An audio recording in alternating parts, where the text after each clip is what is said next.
Good morning students. कैसे हैं आप सभी लोग? बढ़िया।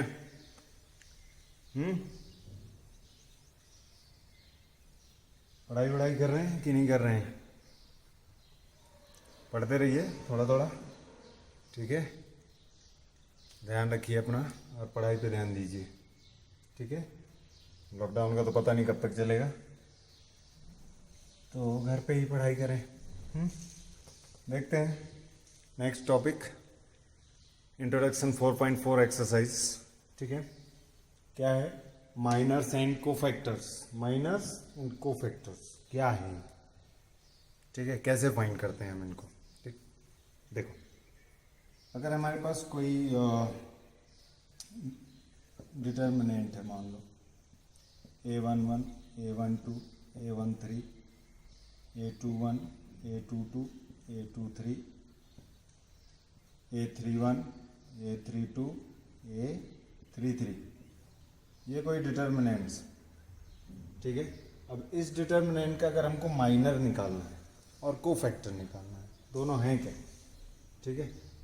तो अगर हमारा मैट्रिक्स ए है, क्या AIJ एक मैट्रिक्स है, ठीक है। एक्चुअली ये मैट्रिक्स है, ठीक है, ये मैट्रिक्स है। अब इस मैट्रिक्स का हमें माइनर निकालना है।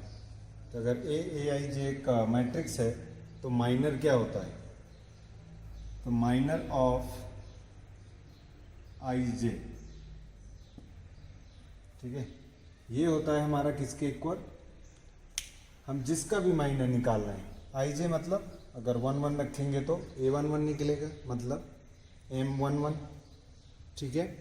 और A12 निकालेंगे तो M12 निकलेगा। तो ये हर एक एलिमेंट के माइनर होंगे। निकलेगा कैसे? जिस एलिमेंट को हम, जिसका माइनर निकाल रहे हैं, उस एलिमेंट की रो और कॉलम को डिलीट कर दो, ठीक है। इसकी रो को डिलीट करो, इसकी कॉलम को डिलीट करो, फिर जो बचता है हमारे पास उसका क्या ले लो? डिटर्मिनेंट, ठीक है। तो यहाँ पे अगर हम M11 निकालने जा रहे हैं, M11, तो क्या होगा M11? ये होगा determinant of A22, A23, A32, A33। इसका डिटर्मिनेंट जो आएगा वो कहलाएगा हमारा माइनर ऑफ A11। ये क्या है? Minor of A11। ये A11 का माइनर है, ठीक है। जैसे कि हम अब इनको मल्टीप्लाई करना है, बस डिटर्मिनेंट ओपन कर देना है।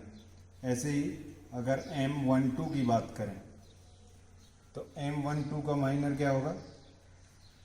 ये गया और ये गया, ये रो डिलीट और ये कॉलम डिलीट, ये दो बचे और ये दो बचे। तो क्या बचा यहाँ पे? A21, A23, A31 और A33। समझ में आ रहा है कैसे करना है? तो ये है minor of a matrix of a element. किसी भी एलिमेंट के माइनर, तो हमें सबके निकालने भी पड़ सकते हैं, ठीक है। तो ये कहलाता है माइनर। हमें इसमें साइन लेने की ज़रूरत नहीं पड़ती है, ठीक है। हमारे पास जो मैट्रिक्स डिटर्मिनेंट बचा, मतलब n-1, किस ऑर्डर का डिटर्मिनेंट बचेगा? n-1। अगर ये 3×3 का है तो हमारे पास जो डिटर्मिनेंट बचेगा वो n-1 का बचेगा, मीन्स 2×2 का बचेगा, ठीक है। उसको सॉल्व करेंगे तो हमें क्या मिल जाएगा? माइनर। अब बात करते हैं कोफैक्टर की। कोफैक्टर क्या होता है? तो कोफैक्टर C से डिनोट करते हैं। तो CIJ जो होता है हमारा, वो इक्वल होता है -1 की पावर I+J टाइम्स MIJ, ठीक है। तो मतलब जो हमने माइनर निकाला, उस माइनर के आगे -1 की पावर I+J लगेगा। ये इसका एक तरीके से फॉर्मूला मान लो, लेकिन हमें डायरेक्ट हमें पता है ये -1 की पावर में अगर ऑड आएगा तो माइनस ही रहेगा और इवन आएगा तो प्लस रहेगा। मतलब ये केवल क्या रिप्रेजेंट करेगा? इसके साइन को, ठीक है। तो हमें पता है ये साइन कैसे आएगा। जैसे इसके साइन होते हैं, ये प्लस है तो प्लस आएगा, माइनस है तो माइनस आएगा, प्लस है तो माइनस, प्लस है तो प्लस आएगा। मतलब कि जो उसके साइन है वही आ जाएगा आगे।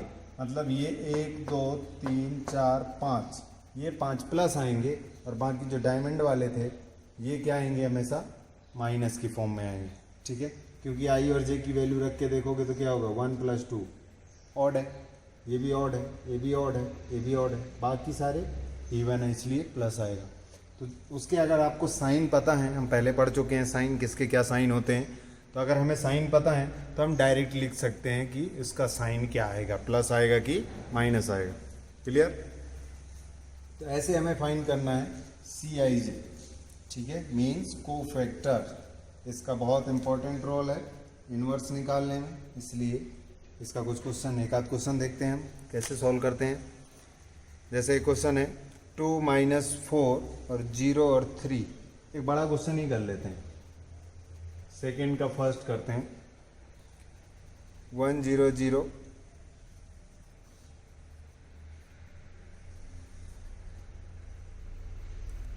0 1 0 एंड 0 0 1।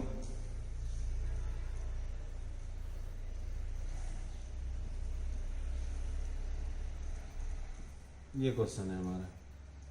ठीक है, मान लो ये ए लेफ्ट, हमको फाइंड करना है right minors and cofactors of element of following determinant, मतलब सबके लिखने। ठीक है, तो माइनर और कोफैक्टर सबके लिखने। अब देखो, तो माइनर निकालते हैं इसका, माइनर मतलब M11 पहले निकालते हैं। ठीक, तो M11 के लिए क्या आएगा, ये कॉलम गया, ये रो गई, ये बचा 1 0 0 1, मल्टीप्लाई करो कितना आएगा, इसका इसके साथ मल्टीप्लाई 1 - 0 1 आ जाएगा। ठीक है, अब M12 1 2 में क्या होगा, ये कॉलम और ये रो डिलीट, यहाँ बचा 0, ये बचा 0 0 0 1, मल्टीप्लाई करो 1 × 0 0 - 0 0 आ जाएगा। M13 कितना आएगा, ये कॉलम डिलीट, ये रो डिलीट, ये बचेगा 0 1 0 0, फिर से क्या आएगा 0 आएगा। ठीक, अब M21 लेते हैं, M21 में ये डिलीट 0 0 0 1 0 0 0 1, अगेन 0 आएगा।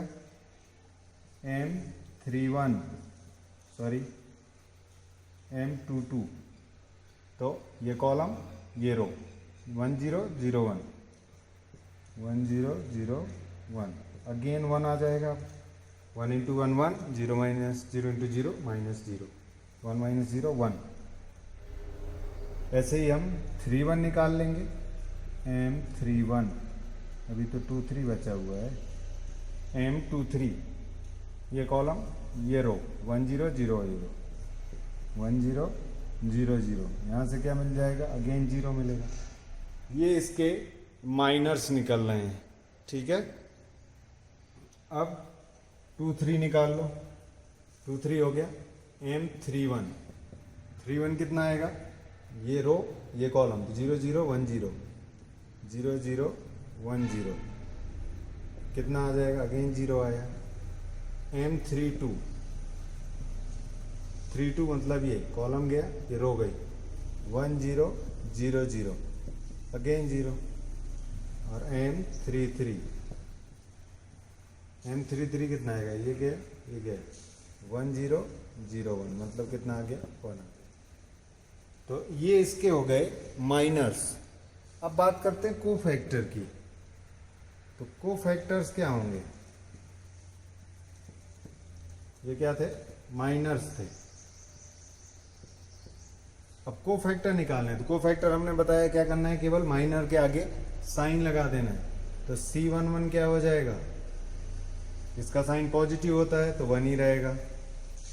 C12 क्या हो जाएगा, इसका साइन नेगेटिव होता है तो नेगेटिव होगा, लेकिन 0 है तो 0 ही रहेगा।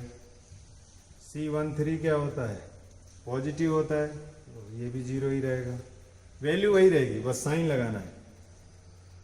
2 1 की बात करें तो 2 1 क्या था, 0 था, साइन कुछ भी हो कोई फर्क नहीं पड़ता, लेकिन अगर साइन लगाते तो क्या लगाते, माइनस। ठीक है, C22 कितना होगा, C22 प्लस होगा, जो भी था वही रख दो, C23 माइनस होगा, आंसर क्या है 0 आया तो कोई फर्क नहीं पड़ता। C31 0 है, साइन में कोई फर्क नहीं पड़ेगा, बट आएगा नेगेटिव, सॉरी पॉजिटिव आएगा, ठीक है। C32 ये ऑड है, इनका सम ऑड है इसलिए नेगेटिव आएगा, बट आंसर 0 है इसलिए 0 ही रहेगा। C33 पॉजिटिव आएगा, 1 आएगा। मतलब कि इस क्वेश्चन में हमारा जो माइनर और को फैक्टर है वो दोनों क्या हैं, सेम है ना, ठीक है। क्योंकि जहाँ पे वैल्यू चेंज होनी थी, नेगेटिव होनी थी, वहाँ पे सब क्या हैं, 0 हैं। तो 0 है इसलिए उनकी वैल्यू 0 ही रहेगी। क्लियर। अदरवाइज और कुछ नंबर होता तो वो क्या हो जाती, नेगेटिव हो जाती। क्लियर। तो ऐसे क्वेश्चन को अटेम्प्ट करना है। जैसे कि एक छोटा क्वेश्चन देख लेते हैं ताकि पता चल जाए को फैक्टर निकालने। ABCD फर्स्ट का सेकेंड पार्ट, यहाँ पे ABCD, ठीक है, इसको निकालना है। तो माइनर निकालते हैं। माइनर क्या होगा इसका, M11 क्या होगा, ये गया बच्चा क्या D।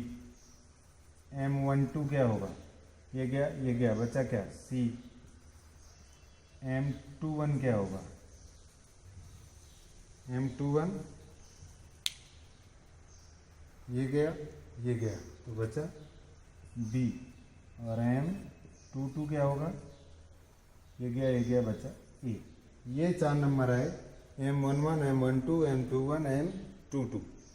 अब अगर इसके को फैक्टर निकालोगे तो इसके को फैक्टर क्या बनेंगे, C11 क्या बनेगा, ये पॉजिटिव होता है तो D ही रहेगा। C12 ये क्या होता है, नेगेटिव होता है, ये नेगेटिव होता है तो इसमें -C। और C21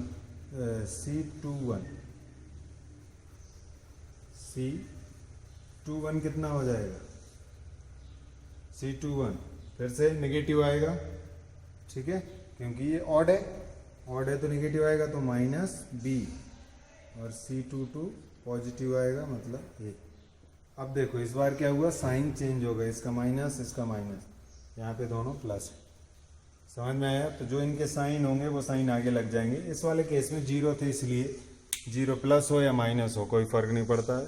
0 is not a negative and positive, ना ही पॉजिटिव है ना ही नेगेटिव। ऐसे इनको हमें सॉल्व करना है। इसमें एक चीज़ और है कि इसका एक्सपांसन हम को फैक्टर के थ्रू कैसे निकाल सकते हैं, इस डिटर्मिनेंट का देखते हैं कैसे निकालते हैं। Before that pause the video to note it down. Next है कि हमें किसी भी डिटर्मिनेंट को सॉल्व करना है, एक्सपांड करना है और उसकी वैल्यू निकालनी है using factor of any row और कॉलम, ठीक है।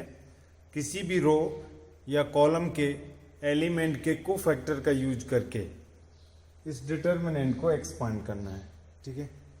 पहले हम जनरलाइज फॉर्म बता दें कि डेल्टा एक्सपांड करते हैं किसी भी रो और एलिमेंट को लेके, ठीक है, किसी भी रो के या कॉलम के एलिमेंट को लेके। तो वो कैसे होता है, एक्सपांड होता है वो। अगर हम फर्स्ट रो लेते हैं तो A11 ये एलिमेंट होता है हमारा, और इसका जो को फैक्टर होगा वो क्या मान लो, कैपिटल मान लो या स्मॉल मान लो, C मानना है C मान लो या A ही मान लो। कैपिटल A11 ये हो गया को factor of element A11 plus को एलिमेंट 12 एंड को factor of element 12 plus element 13 and को फैक्टर ऑफ एलिमेंट 13। इसका तीनों का जो सम आएगा वही इस डिटर्मिनेंट का एक्सपांसन होगा, ठीक है। ऐसे ही सेकेंड रो को यूज करोगे तो क्या बनेगा, A21 A22 एलिमेंट, A22 को फैक्टर, A23 एलिमेंट और A22 को फैक्टर, सॉरी A23 को फैक्टर, ठीक है। ऐसे ही थर्ड रो, तो ये रिलेशन है इनका, ठीक है। कॉलम की फॉर्म में अगर देखें तो क्या बनेगा, पहला कॉलम लेते हैं तो A11 इसके साथ में आएगा A11, फिर A21 इसके साथ में आएगा कैपिटल को फैक्टर A21, फिर A31 इसके साथ आएगा A31। ऐसे सेकेंड कॉलम देख सकते हैं, A12 A12 A22, तो यहाँ भी A22 इसका कोफैक्टर, A32 इसका भी कोफैक्टर है A32।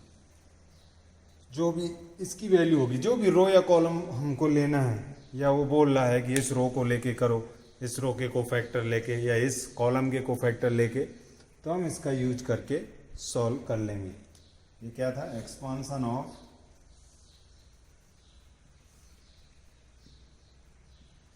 Using cofactor of element of any रो और कॉलम, किसी भी रो या कॉलम को लेके, ठीक है। तो अब एक ये क्वेश्चन देख लेते हैं। क्वेश्चन में क्या कह रहा है, क्वेश्चन में कह रहा है कि using cofactor of elements of second row evaluate delta, ठीक है। डेल्टा भी एक रिप्रेजेंटेशन है डिटर्मिनेंट का। हमने दो बताए थे, एक ये भी होता है डेल्टा। एक कौन कौन से तीन बताए थे, एक बताया था डिटर्मिनेंट ऑफ ए, एक बताया था ये मॉडुलस वाला लगा के इसको भी डिटर्मिनेंट ऑफ ए बोलते हैं, और एक डेल्टा बोल दो, ये भी डिटर्मिनेंट ऑफ ए ही कहलाता है, ठीक है। तो ये तीन इसके डोनेट करने के तरीके हैं, डिनोट करने के, सॉरी डोनेट। क्लियर, मास की जीभ फिसल जाती है रटमाई। तो इसका सॉल्यूशन करते हैं, क्या होगा इसका सॉल्यूशन देख लेते हैं। तो उसने सेकेंड रो के बारे में बोला है, तो सेकेंड रो ये रही हमारी। तो एलिमेंट तो हमें पता है, ये A22 A21 A22 A23 हो गया। अब इसके कोफैक्टर निकालते हैं, तो A22 निकालते हैं। A22 क्या होगा, ठीक है। सबसे पहले तो इसका साइन क्या होता है, निगेटिव होता है, तो निगेटिव लगा दो, ठीक है। या -1 की पावर क्या करोगे, सॉरी ये 2 1 पहले 2 बाद में, ठीक है। तो माइनस आएगा क्योंकि ये 2 + 1 3 ऑड हो रहा है, तो माइनस आएगा। अब ये रो और ये कॉलम डिलीट हो गया, क्या बचा 3 8 2 3 3 8 2 3। इसको सॉल्व करो, कितना आएगा 3 3 जा 9 -3 2 जा 2 8 जा 16, बाहर माइनस साइन, कितना होगा -7 और माइनस माइनस प्लस, तो कितना आ जाएगा +7 आ जाएगा हमारा A21। अब A22 की बात करते हैं। A22 का साइन पॉजिटिव होता है, तो ठीक है पॉजिटिव है। अब क्या होगा, ये रो जाएगी, ये कॉलम जाएगा, तो 5 8 1 3 बचेगा, 5 8 1 3। इसको सॉल्व करो, कितना मिलेगा हमको 5 3 जा 15 -8 अगेन 7, ठीक है। फिर से 7 आया। अब निकाल लेते हैं हम A23, अगेन नेगेटिव साइन होगा, A23 डायमंड बन रहा है, ये डायमंड होता है, डायमंड में ये और ये दोनों आ रहे हैं, ठीक है। तो माइनस साइन लगा दिया। अब ये कॉलम और ये रो डिलीट, 5 3 1 2, तो 5 3 1 2 करो मल्टीप्लाई, 10 -3 माइनस बाहर है, 10 -3 तो 7 आएगा, बट माइनस है तो -7 आ गया। क्लियर, ये तीन वैल्यू हो गई, ठीक है। अब डेल्टा निकालते हैं, तो क्या लिखोगे, expansion of delta using cofactors of elements of second row, ठीक है। सेकेंड रो के एलिमेंट्स के कोफैक्टर का यूज करके तो क्या होगा, डेल्टा इक्वल टू क्या हो जाएगा, A21 और ये कैपिटल A21, फिर A22 cofactor A22, A23 cofactor A23। Now A21 की वैल्यू कितनी है 7, सॉरी को फैक्टर की है। वैसे A21 की कितनी है 2 इंटू 7 प्लस A22 कितना है 0 इंटू फिर 7 अगेन एंड A23 कितना है 1 इंटू -7। A23 कितना है -7। तो कितना आ गया ये 14 प्लस 0 -7 तो क्या आ गया डेल्टा आ गया हमारा +7। समझ में आया कैसे करना है? ठीक है, इसको आप डायरेक्ट एक्सपांड करोगे आंसर निकालोगे तो भी 7 आएगा। तो ये एक तरीका है को फैक्टर्स का यूज करके हम क्या निकाल सकते हैं किसी भी डिटर्मिनेंट का आंसर निकाल सकते हैं यूजिंग 1 रो या 1 कॉलम, एनी रो और एनी कॉलम, किसी भी रो या कॉलम को यूज करके निकालो सेम ही आंसर आएगा। समझ में आया? एक क्वेश्चन और देखते हैं, थोड़ा सा अच्छा क्वेश्चन है।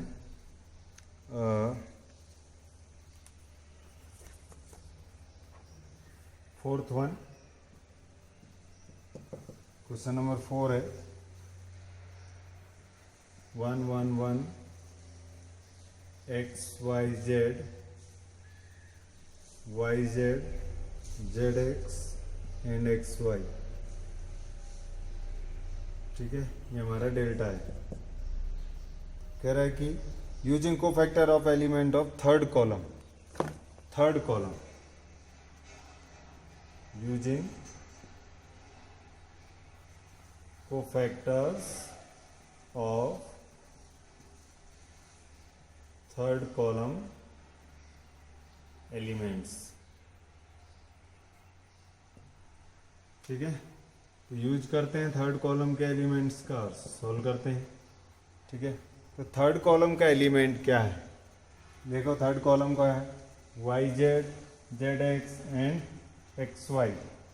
सबसे पहले निकालो क्या इसका निकालना है, तो क्या निकलेगा A13 निकालते हैं। साइन क्या होता है उसका पॉजिटिव होता है। ठीक है, वो पॉजिटिव ही रहेगा। ये आउट ये दोनों डिलीट हो गए, बचा क्या ये 1y 1z, यहाँ से आ गया z माइनस वाई। ठीक है, अब निकालते हैं A23 कितना आएगा देखो, ये रो डिलीट ये कॉलम डिलीट, तो 1x 1z। साइन चेक करो क्या था, plus minus plus minus plus minus, diamond में आ रहा है तो बाहर माइनस लगा दो, कितना आ जाएगा माइनस z माइनस एक्स, मतलब बोल सकते हैं हम x माइनस z बोल सकते हैं। माइनस साइन मल्टीप्लाई कर दिया तो अब A33 की बात करते हैं। A33 पॉजिटिव होता है, ये आउट तो 1x एंड 1y मल्टीप्लाई करोगे तो क्या आ जाएगा y माइनस एक्स। तो ये तीनों वैल्यू आ गई। वो एक्सपांड कर रहे हैं। ठीक है, एक्सपांसन ऑफ डेल्टा। ठीक है, using cofactors of element of column third. Clear? क्या बनेगा, कॉलम थर्ड यूज कर रहे हैं तो कॉलम थर्ड यूज करोगे तो डेल्टा क्या आएगा A13 A13 A23 A23 A33 A33। Done. अब देखो वैल्यू सब्स्टिट्यूट कर दो सबकी, सॉल्व कर लो।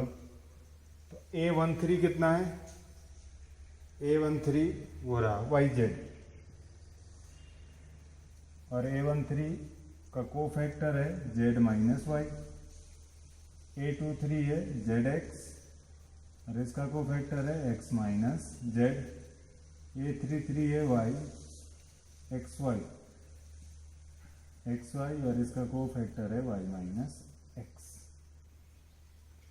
ठीक है, अब क्या करें, मल्टीप्लाई कर दो, देखते हैं क्या मिलता है।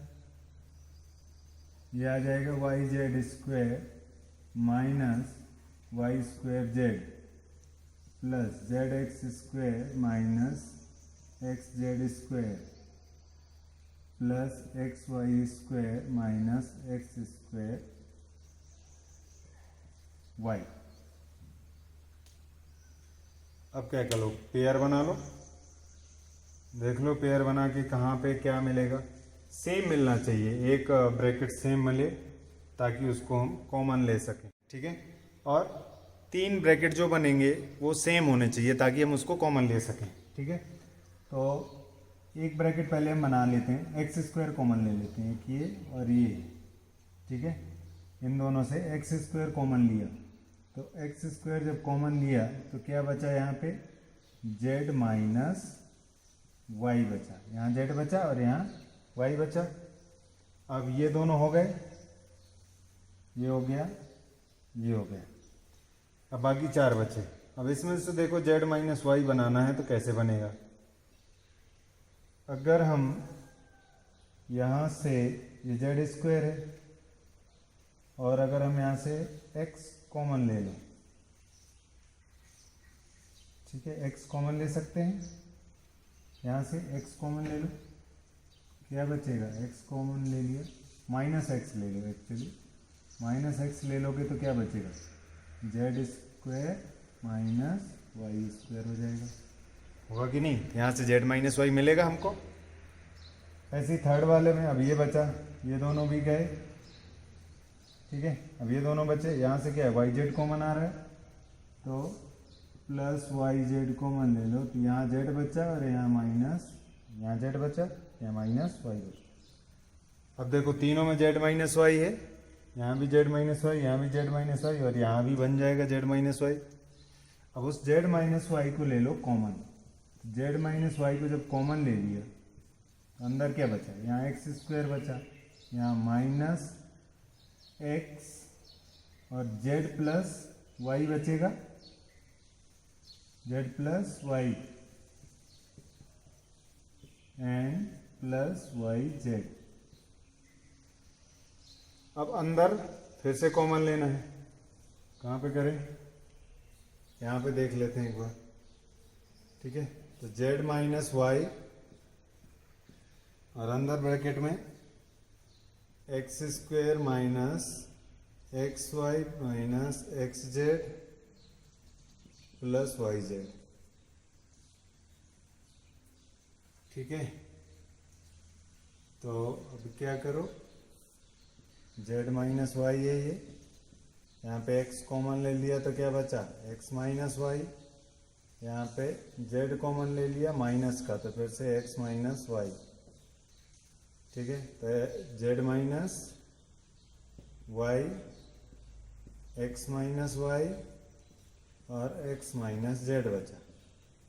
अब इसको चाहो तो तुम ऑर्डर में लिख सकते हो, एक्स माइनस वाई फिर वाई माइनस जेड कर दो, मतलब एक साइन बाहर आया माइनस का, फिर इसको जेड माइनस एक्स कर दोगे तो फिर से वो माइनस माइनस प्लस हो जाएगा, ये हो जाएगा इसका answer.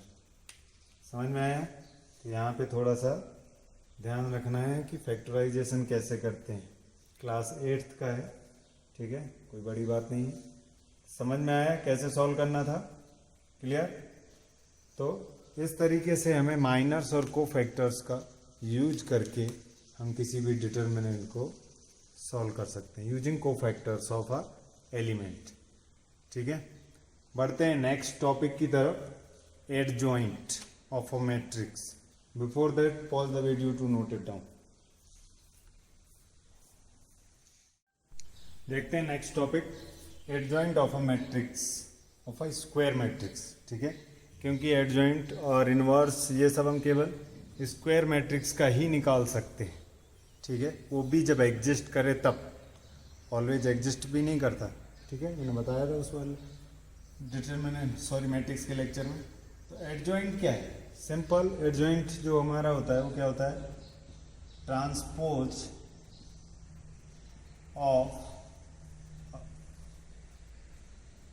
Transpose of cofactors of a matrix, ठीक है। मतलब कि अगर हम किसी मैट्रिक्स ए की बात करें तो एडजॉइंट ए जो हमारा होता है वो किसके इक्वल होता है, कोफैक्टर का जो मैट्रिक्स है उसका क्या ले लो, ट्रांसपोज ले लो। और कैसे लिख सकते हैं, Cij डैश। ठीक है, तो जो हमने कोफैक्टर्स का डिटर्मिनेंट बनाया, मैट्रिक्स बनाया, उसका क्या ले लो, ट्रांसपोज ले लो। ठीक है, हमने अभी पिछले टॉपिक में क्या पढ़ा, कोफैक्टर्स मैट्रिक्स। तो कोफैक्टर मैट्रिक्स के जो एलिमेंट आए, कोफैक्टर के जो एलिमेंट, कोफैक्टर निकाला हमने, उन सबको एक मैट्रिक्स में रखो, फिर उसके बाद उसको क्या कर दो, ट्रांसपोज, मतलब रो को कॉलम में, कॉलम को रो में चेंज करना। वही कहलाता है हमारा एडजॉइंट ए। बस सिंपल सा काम है, केवल जो हमने पिछले में किया वही करके उसको ट्रांसपोज कर देना है। ठीक है, एक एग्जांपल देख लेते हैं।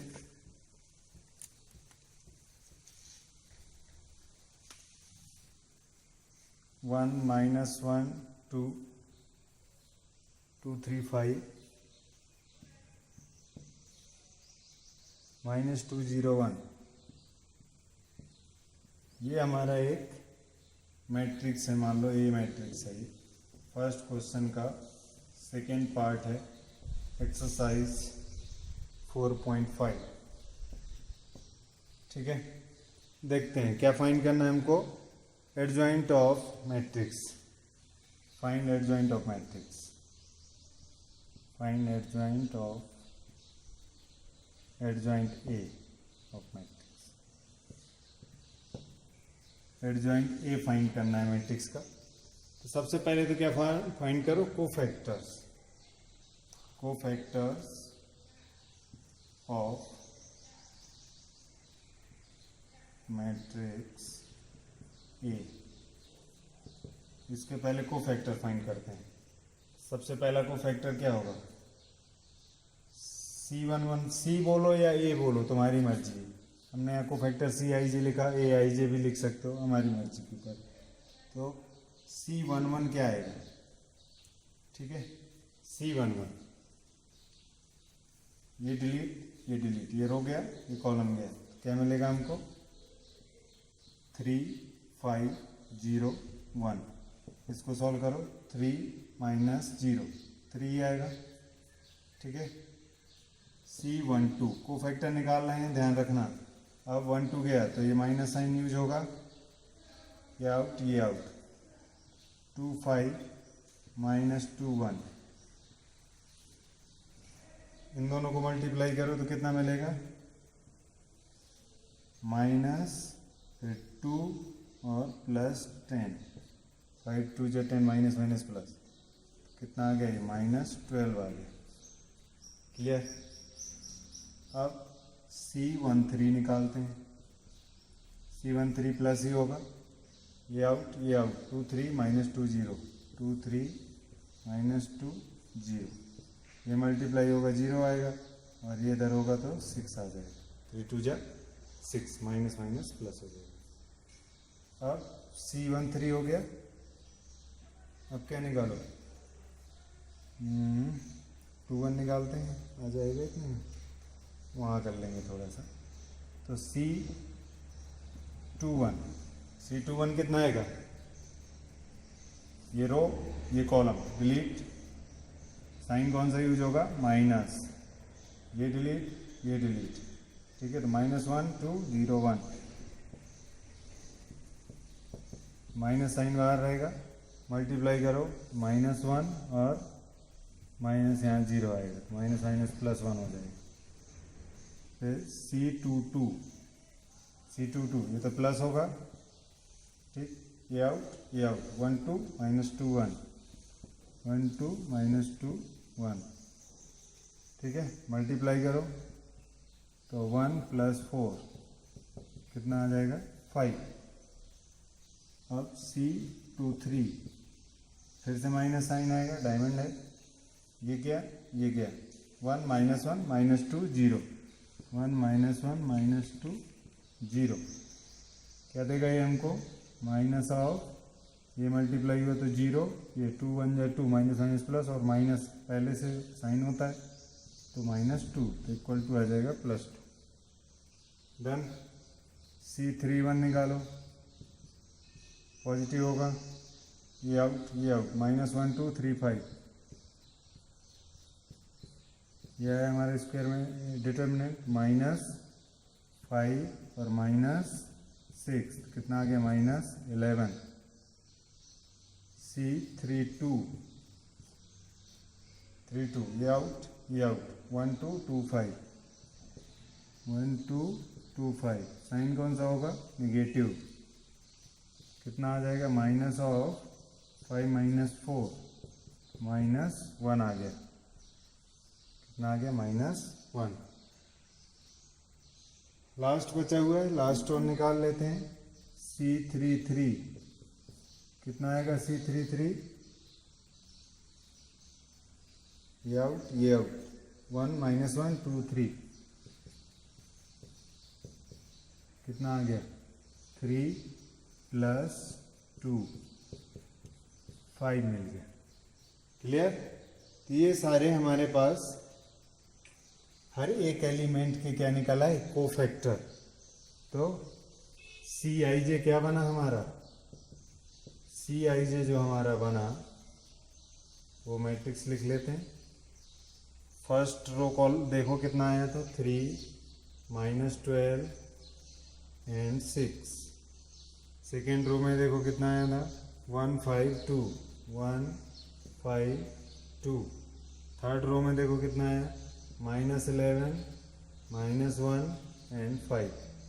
ये हुआ हमारा कोफैक्टर्स का मैट्रिक्स। ठीक है, अब निकालते हैं हम एडजॉइंट ए। तो एडजॉइंट ए क्या होता है, हमें पता है, Cij मैट्रिक्स का ट्रांसपोज। तो ट्रांसपोज लोगे तो क्या मिलेगा, रो को कॉलम में कर, 3 -12 6 1 5 2 -11 -1 एंड 5। ये हो गया हमारा एडजॉइंट ऑफ मैट्रिक्स ए। ठीक है, तो ऐसे हमको किसी भी मैट्रिक्स का एडजॉइंट हम फाइंड कर सकते हैं, और ये बहुत इंपॉर्टेंट है। बस सबसे बड़ी चीज़ क्या है कि अगर एक भी एलिमेंट के कोफैक्टर की वैल्यू गलत आ गई तो तुम्हारा पूरा आंसर गलत हो जाएगा, और इसका यूज हमें अभी इन्वर्स में करना बाकी है। ठीक है, जब इन्वर्स फाइंड करेंगे डिटर्मिनेंट का, तब वहाँ पे हमें एडजॉइंट ए का यूज होगा। तो बहुत ही केयरफुली इसको सॉल्व करें। ठीक है, ध्यान रखें, इसको सॉल्व करने में गड़बड़ी नहीं होनी चाहिए। थोड़ा सा टाइम लगेगा, प्रैक्टिस करोगे तो आ जाएगा, पर गलतियां नहीं होनी चाहिए, कैलकुलेशन मिस्टेक्स हो जाती हैं। ठीक है, तो इस तरीके से हमें एडजॉइंट ए निकालना है। कुछ इसकी प्रॉपर्टीज़ भी हैं। प्रॉपर्टीज़ क्या हैं, इनमें कभी एक आध प्रॉपर्टी पूछ दी जाती है एक नंबर में। सबसे इम्पोर्टेंट प्रॉपर्टी जो है वो है नंबर 8, नंबर 5 एंड 2 इम्पोर्टेंट, इन्हीं को ज़्यादा पूछा जाता है। 4th भी देख सकते हैं और 6 भी थोड़ा सा, तो इन पे थोड़ा सा ध्यान रखना है क्या प्रॉपर्टी, किसी भी एडजॉइंट जीरो का एडजॉइंट हमेशा 0 होता है, और आइडेंटिटी मैट्रिक्स का एडजॉइंट हमेशा आई ही होता है। ठीक है, एंड डायगोनल मैट्रिक्स का भी हमेशा एडजॉइंट डायगोनल ही होगा। ठीक, ट्रांसपोज, किसी भी मैट्रिक्स का अगर ट्रांसपोज करो या उसका एडजॉइंट निकाल के ट्रांसपोज करो, दोनों का मतलब सेम होता है। ठीक, एडजॉइंट ऑफ लैम्बडा ए, मतलब किसी मैट्रिक्स में अगर लैम्बडा से मल्टीप्लाई हो रहा है, ठीक, फिर उसका एडजॉइंट निकाल रहे हो, तो वो किसके इक्वल होता है, लैम्बडा की power n-1 times adjoint A. मतलब कि लैम्बडा जो कांस्टेंट है, जो भी है, उसकी पावर में n-1 आ जाएगा। n क्या है, order of a matrix. Clear है, तो लैम्बडा की पावर n-1 एडजॉइंट ए हो जाएगा। अगर हमारे पास दो मैट्रिक्स का मल्टीप्लाई करते हैं, ए और बी दो मैट्रिक्स हैं जिनका मल्टीप्लाई किया और उसका एडजॉइंट निकालते हो आप, तो वो किसके इक्वल आएगा, adjoint of matrix B into adjoint of matrix A. मतलब उन दोनों मैट्रिक्स के एडजॉइंट का मल्टीप्लिकेशन, लेकिन बी पहले ए बाद में, यहाँ ए पहले बी। Clear, A dot adjoint A का मल्टीप्लिकेशन अगर हम एडजॉइंट ए से करें या एडजॉइंट ए का मल्टीप्लिकेशन ए से करें, दोनों इक्वल होते हैं, लेकिन मेनली ये एक इम्पॉर्टेंट है, यहाँ पे ध्यान दो, ये किसके इक्वल होता है? Determinant of a matrix A into I N. I N means identity matrix of order N, मतलब जिस ऑर्डर का हमारा ए मैट्रिक्स होगा उसी ऑर्डर का मैट्रिक्स आई होगा हमारा, ठीक है? अगर 3 का है तो 3 का, 2 का है तो 2 का. एडजॉइंट ऑफ मैट्रिक्स ए, ये बहुत ध्यान रखना है. एडजॉइंट ऑफ ए का इसका डिटर्मिनेंट जो होता है वो किसके इक्वल होता है? डिटर्मिनेंट ऑफ ए की पावर n माइनस 1, ठीक है? ये इसके इक्वल होता है, ठीक है? 1 नंबर में पूछा जाता है, प्रॉपर्टी है, यूज करना होता है. Adjoint of adjoint A, adjoint A का भी एडजॉइंट क्या होता है? डिटर्मिनेंट ऑफ ए की power n minus 2 into A I N. N फिर से पता है मैट्रिक्स का ऑर्डर है. तो ये था हमारा एडजॉइंट ए. क्लियर? इसमें कुछ डेफिनेशन भी है, जैसे कि सिंगुलर मैट्रिक्स. सिंगुलर मैट्रिक्स क्या होता है? ठीक है, नाम याद रखना है इसका. सिंगुलर मैट्रिक्स, एक मैट्रिक्स सिंगुलर तभी होगा, ठीक है? कब होगा? जब किसी भी मैट्रिक्स का डिटर्मिनेंट 0 हो जाए. अगर किसी मैट्रिक्स का डिटर्मिनेंट 0 हो जाए तो वो क्या कहलाता है? Singular matrix. If determinant of A is equal to 0, then matrix is known as singular matrix. Non-singular